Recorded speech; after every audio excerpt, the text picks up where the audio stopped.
14 months ago, a retired postal worker from Ohio named Walter walked into his doctor's office for his annual checkup. 67 years old, 31 years carrying mail through rain, heat, and snow. Still walked 3 miles every morning out of sheer habit, even though he had not carried a bag in 2 years. His wife packed his lunch. His cholesterol was managed. His blood pressure sat right where his doctor wanted it. His stress test came back completely normal. His doctor shook his hand, smiled, and said the 4 words that echo through my work more often than I wish they did. You are doing fine. 5 months later, Walter had a massive heart attack in his driveway while pulling weeds from a flower bed his wife had planted the week before. He survived, barely. And when his cardiologist reviewed the imaging afterward, they found extensive plaque throughout his coronary arteries. Not the hard, calcified, stable kind, the soft kind. The kind that ruptures, the kind that his stress test was never designed to find. So, what is the test that can? It is called CIMT, Carotid Intima Media Thickness Testing. I am Dr. George, and what happened to Walter is not some rare, unlucky fluke. It is a pattern I have seen repeated so many times that I decided I just could not stay quiet about it any longer. Because there is a test, simple, painless, no radiation, no needles, costs a fraction of what most cardiac imaging costs, that could have shown Walter exactly what was building inside his arteries long before that morning in his garden. A test that in one landmark study captured over 98% of the people who went on to have cardiovascular events over the following decade. And most folks have never heard of it. Today, I am going to explain what this test is, how it works, why it finds what your annual checkup misses, and exactly how to ask your doctor for it. I am also going to explain why the stress test Walter relied on has a blind spot so significant that it should concern every person over 60 who has ever been told they are fine based on one. But before I go any further, I want to ask you something. When was your last heart screening? And what exactly did they check? Was it just blood work and a stethoscope? Was it a stress test where you walked on a treadmill while someone watched a monitor? Or did anyone actually look at the walls of your arteries? I ask because the answer to that question may be the most important thing you learn today. Drop it in the comments. I am genuinely curious how many of you have ever had anyone look directly at what is happening inside your blood vessels versus just measuring numbers that float through them.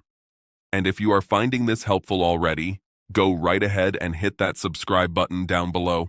It does not cost you a red cent, and it means I can keep bringing you this kind of straight talk, no-nonsense information every single week. Now let us get into it.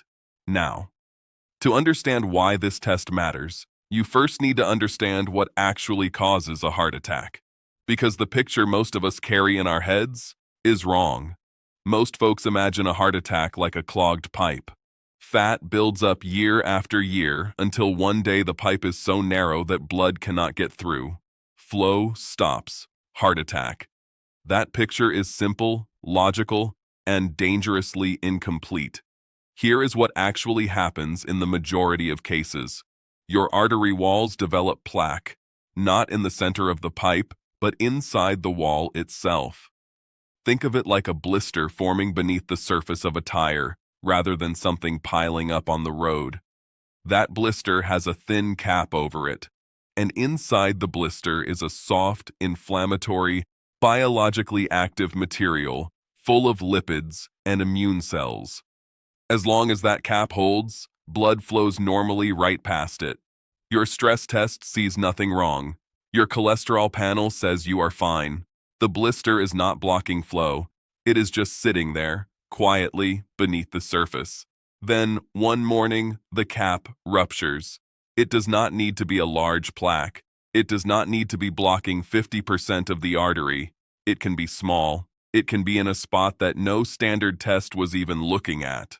When that cap breaks open, the contents spill into the bloodstream, and your body does what it always does when it encounters damage. It forms a clot. If that clot is large enough to block the artery, you have a heart attack.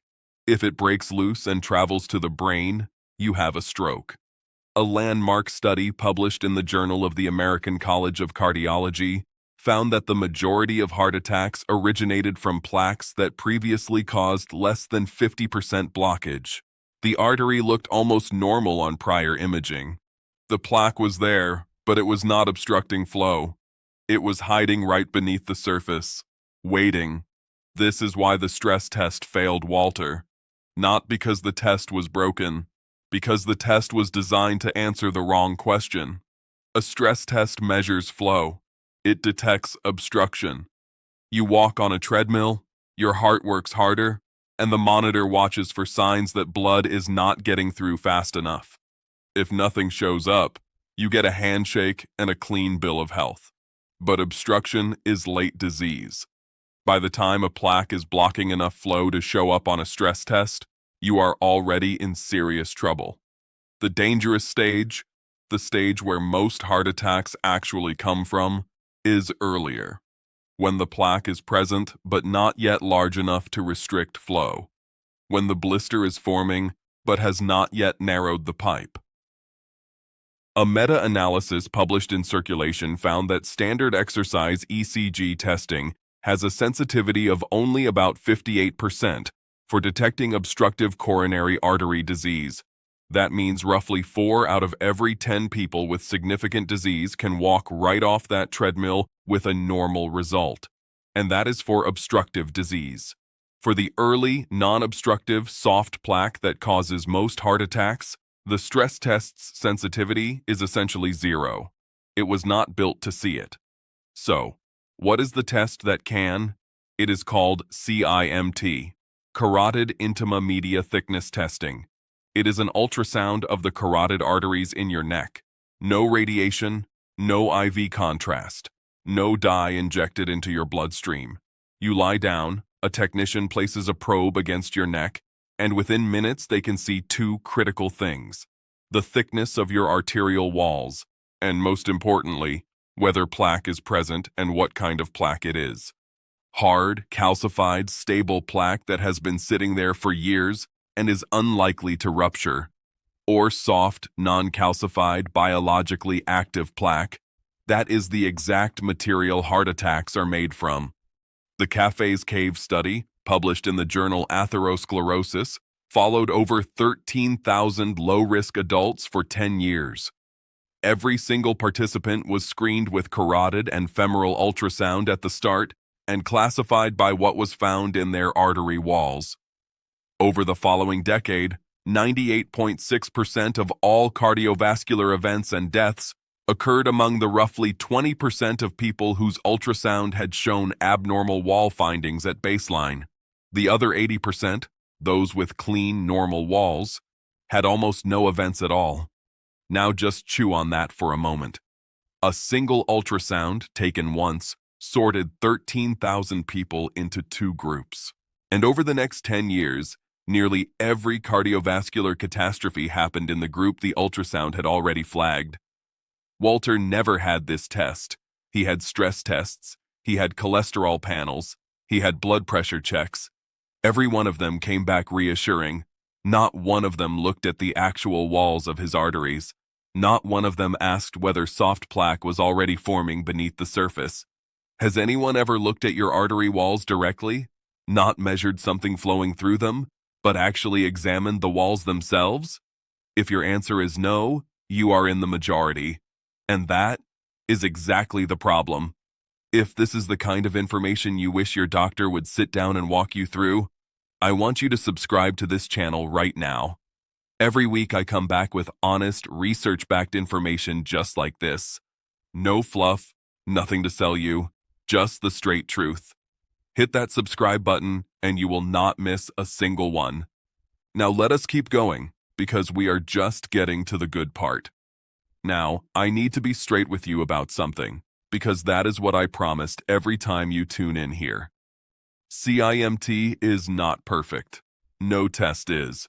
And pretending otherwise would make me no different from the doctor who shook Walter's hand and told him everything was fine.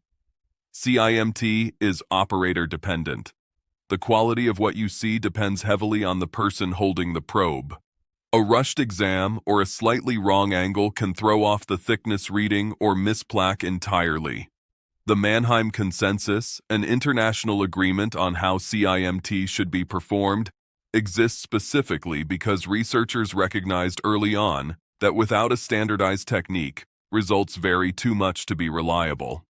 If you are going to get this test, you want a provider who follows the standardized protocol and who measures plaque directly, not just wall thickness. Those are two different things, and many facilities only report the thickness number. The plaque assessment is what matters most. CIMT is also better at detecting plaque presence and tracking changes over time than it is at measuring exact plaque volume. It answers the question, is something dangerous happening in these walls right now? Far better than it answers, how much total plaque exists. For quantity, you need a different test. We will get to that in just a moment. And I should tell you that the MESA study, one of the largest cardiovascular imaging studies ever conducted, found that coronary artery calcium scoring was modestly better than CIMT at predicting coronary events specifically, while CIMT performed slightly better for predicting stroke. So these tools are not competing with each other. They answer different questions about different aspects of the same disease. Which brings me to the three tests I want you to understand, because knowing when each one is useful gives you more power over your cardiovascular health than any single number on a lab report ever could. The first is CIMT. You now understand what it does. It shows whether plaque exists in your carotid arteries, whether that plaque is soft and active or hard and stable, and whether it is getting worse or holding steady over time. No radiation. Costs significantly less than advanced imaging. And it is repeatable, which means you can keep track of your artery health over the years without piling up radiation exposure. If I could only give one screening tool to every person over 65 in this country, this is the one I would choose for the initial assessment. The second is the coronary artery calcium score. This is a low-dose CT scan that measures the amount of calcified plaque in your coronary arteries. It is fast, widely available, and relatively affordable. A calcium score gives you a number. 0 means no calcified plaque was detected. Higher numbers mean more calcium is present. Now here is where folks get confused, and I want to make sure you do not. A calcium score only sees calcified plaque, stable plaque, plaque that has already hardened. It completely misses soft plaque, the biologically active, rupture-prone kind that causes most acute heart attacks. So a calcium score of 0 does not mean your arteries are clean as a whistle. It means no calcified plaque was found. There could still be soft plaque quietly building that the scan simply cannot see. And a high calcium score does not necessarily mean you are in immediate danger. It means your body has been building plaque over your lifetime, but that plaque may be dense, stable, and far less likely to rupture than someone else's soft plaque that does not show up on the scan at all. Picture two neighbors on the same street. Same age, same doctor. Neighbor 1 has a calcium score of 0, but soft plaque quietly forming beneath the surface. Neighbor 2 has a calcium score of 300, but that calcium is dense, stable, hardened over decades. Which neighbor is in more danger today? You cannot answer that question with a calcium score alone. That is why stability matters. That is why CIMT matters. The third test is CT angiography with AI-enhanced analysis. This is the gold standard. It can see everything: calcified plaque, soft plaque, the exact makeup of what is inside your artery walls, and the degree of blockage at every point. The Scott Hart trial, published in the New England Journal of Medicine, randomized over 4,000 patients and found that adding CT angiography to standard care reduced the rate of heart attack by 41% over 5 years. 41%. Because seeing the disease changes how doctors treat it. A separate study published in Circulation found that the single strongest predictor of future heart attack on CT angiography was not the degree of blockage, but the amount of low attenuation, soft, lipid-rich plaque present. Patients with the highest burden of soft plaque had nearly 5 times the risk. The plaque that does not block flow is the plaque that kills. CT angiography is extraordinary. It is also expensive. It requires contrast dye, and you cannot repeat it frequently because of radiation exposure. So in practice, here is how these 3 tests work together. CIMT first, as a baseline and ongoing monitor.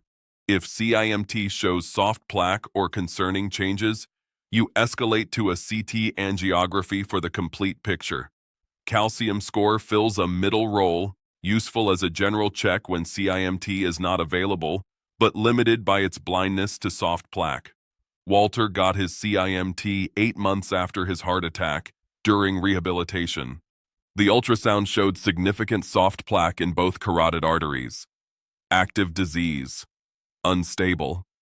The kind of finding that, had it been seen 2 years earlier, would have changed every single decision his doctors made. Different medications, different monitoring, different level of urgency, possibly a CT angiography that would have revealed exactly what was waiting inside his coronary arteries. He sat with me afterward and said something I think about often. He said, "The test that could have saved me cost less than the ambulance ride that almost didn't. Here is what I want you to do. Just one thing. Before your next doctor's appointment, write down this question. Can I get a CIMT ultrasound to check for plaque in my carotid arteries?" That is it. 7 words. You do not need to understand the mechanism. You do not need to explain the cafe's cave study. You just need to ask. A good doctor will either order it or explain why an alternative makes more sense for your particular situation. Either way, you have started a conversation that most patients never have until it is too late.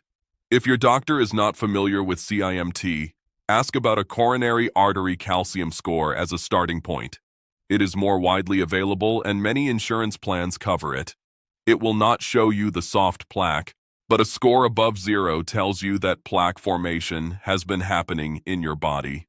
And that alone may be enough to change your treatment plan. Now I want to ask you something, and I mean this genuinely. How many of you have been told at some point in the last 5 years that your heart is fine based on a stress test or a cholesterol panel and walked out of that office feeling reassured? And how many of you, right now, are wondering for the first time whether that reassurance was actually complete? Because that moment of wondering is not fear, it is clarity. And clarity is the first step toward the kind of prevention that actually works. Tell me in the comments what tests you have had done. I read every single one. And sometimes the most important thing I can do is help someone realize that a question they never thought to ask is the only question that matters. Everything I have shared today is general educational information based on published cardiovascular research and clinical experience. It is not personal medical advice. Your situation is unique. Before making any changes to your screening or treatment plan, please have a good sit-down with your physician. They know your full history, and that context matters more than anything I can share here. Take care of your heart. It has been beating for you since before you took your first breath. It has never missed a shift, never called in sick, never once complained. The least we can do is check on it properly. And if this information mattered to you today, I would imagine it matters to somebody you care about too. A spouse who has not been screened, a brother who was told he is fine, a good friend who has been meaning to make that appointment for going on 3 years now. That conversation does not have to be complicated. It just has to happen. Go ahead and share this video with them. It might be the nudge they need. And if you are not already subscribed to this channel, I am asking you right now, please go ahead and do that. Hit that subscribe button, ring the bell if you are so inclined, and come on back next week. Because the folks who show up here every week are the reason I keep doing this. You deserve information that is honest, backed by real research, and does not waste a minute of your time. That is what this channel is for. And I will see you right back here next time. because there is a whole lot more that needs to be said.